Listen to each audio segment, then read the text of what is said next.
Have you ever considered the immense power your subconscious mind holds over your life? It's an unseen force, a silent puppeteer, steering your thoughts, behaviors, and emotions. Yet it's often an unexplored territory in our personal journey of understanding ourselves. So what exactly is the subconscious?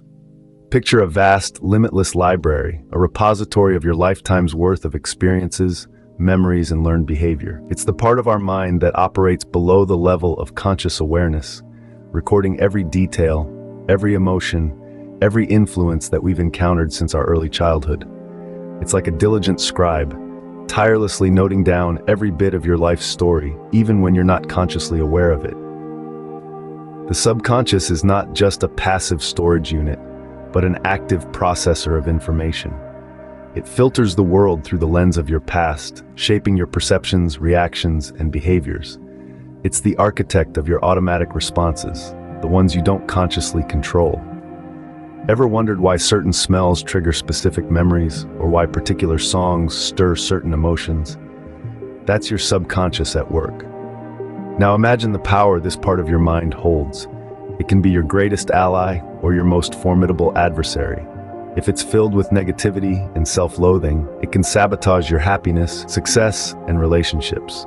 But when nurtured with positivity and self-love, it can be your stepping stone to a fulfilling life. So how does one harness this power? The answer lies in healing the subconscious. It's about replacing the negative scripts with positive affirmations, forgiving ourselves for our past mistakes, and cultivating self-compassion. It's about consciously choosing to fill this vast library with empowering narratives and positive experiences. Remember, your subconscious mind is like a fertile garden. The seeds you sow today shape the landscape of your life tomorrow. So what seeds are you sowing? Are they ones of self-loathing and negativity, or are they ones of self-love and positivity? This incredible part of your mind, though often overlooked, plays a significant role in your life. To change your life, you must first heal your subconscious. So how does one go about healing the subconscious? Well, the first step is recognizing harmful patterns.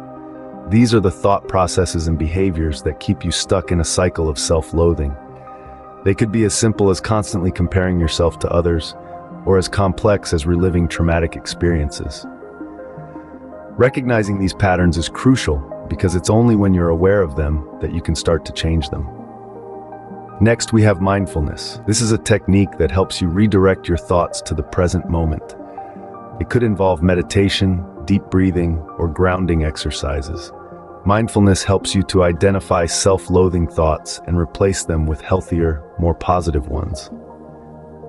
Another step in the healing process is making a list of your strengths. Start small. Find some things you like about yourself. Maybe you're a good listener, or perhaps you have a knack for problem solving. Whatever it is, write it down. This list will help you focus on the positive and reduce the influence of negative self-talk. Speaking of self-talk, it's time to practice positive self-talk. This means saying positive things to yourself out loud. It might feel strange at first, but it's a powerful tool for improving your feelings about yourself. Instead of focusing on your flaws, start celebrating your strengths. Developing self-compassion is the next step. Treat yourself as you would a loved one. Be kind to yourself. Understand that everyone makes mistakes and that it's okay to be imperfect. Self-compassion helps you forgive yourself for past mistakes and encourages you to be gentle with yourself in the future. Next, we come to the practice of accepting compliments. When someone praises you, say thank you. Try to believe that they mean it. This step is about learning to see yourself through the eyes of others and recognizing your worth. Lowering expectations is another important step.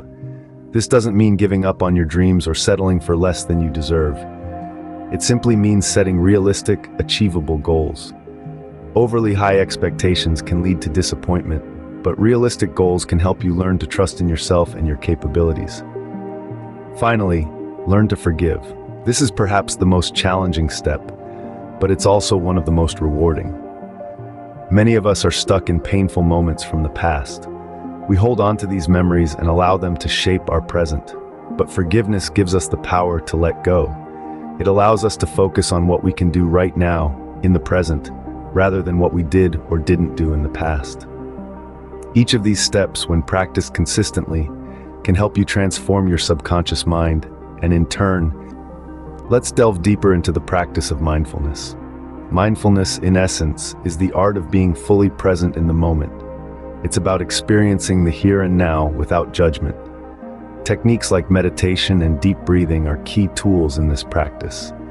They help us redirect our thoughts away from the past or future and back to the present moment.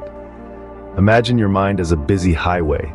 Thoughts, like cars, are zooming past at 100 miles an hour. Mindfulness is like finding a safe, calm spot in the middle of that highway where you can observe the traffic without getting swept away by it.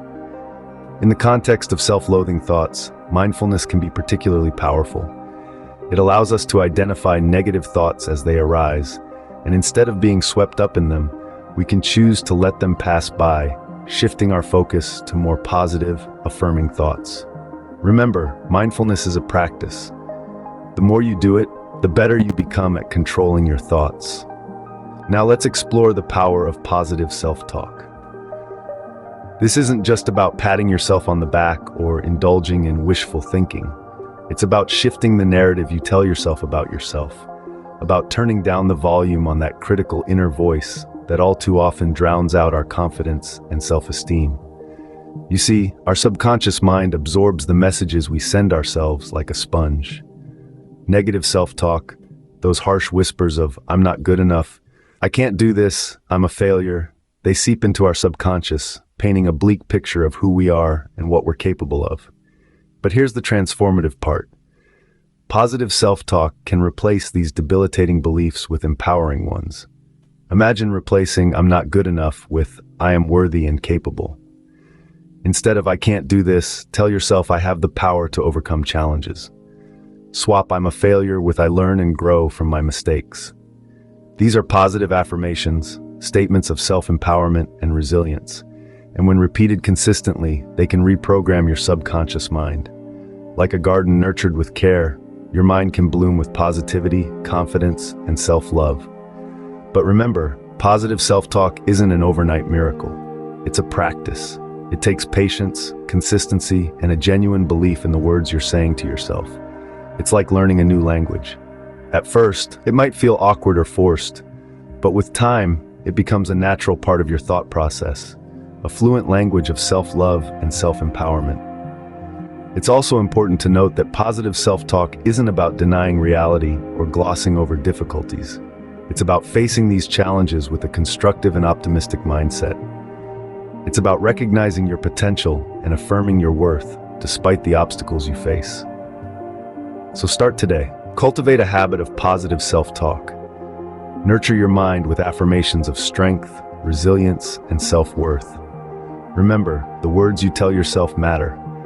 They have the power to shape your reality, to transform your subconscious mind, and to ultimately change your life. Positive self-talk is a powerful tool for transforming your subconscious mind. Finally, let's talk about self-compassion. You see, self-compassion is like a warm, comforting blanket we wrap around ourselves during times of internal turmoil. It's about treating yourself with the same kindness, understanding, and empathy that you would extend to a loved one in distress. But why is self-compassion so essential, you ask?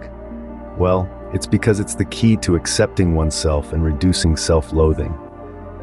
Imagine for a moment that a dear friend of yours is feeling low, uncertain, or even hating themselves. Would you berate them further, add to their misery? Or would you sit with them, hold their hand, and reassure them that they are worthy, valued, and loved? Most likely the latter, right? That's the essence of self-compassion, extending that same level of understanding and empathy to yourself. Developing self-compassion isn't always easy. It takes practice and conscious effort. It begins with acknowledging your feelings, your pain, your struggles, and instead of brushing them off or judging yourself harshly, you hold space for them. You allow yourself to feel, to be human. It's about understanding that everyone makes mistakes, that it's okay to not be perfect. When you cultivate self-compassion, you start to see your worth beyond your imperfections and failures. You recognize that your value isn't tied to external achievements or the approval of others. You begin to accept yourself, warts and all, and that's when the healing truly begins. Your self-loathing thoughts start to lose their power over you. replaced by a sense of self-acceptance and self-love. Self-compassion also encourages you to forgive yourself for past mistakes, for not living up to expectations, for being imperfect. And with forgiveness comes liberation from guilt, regret, and self-doubt. Remember, self-compassion isn't about ignoring your faults or avoiding responsibility. It's about acknowledging your imperfections while still treating yourself with kindness and understanding. It's about giving yourself permission to be human. In the journey towards healing your subconscious, self-compassion is your greatest ally.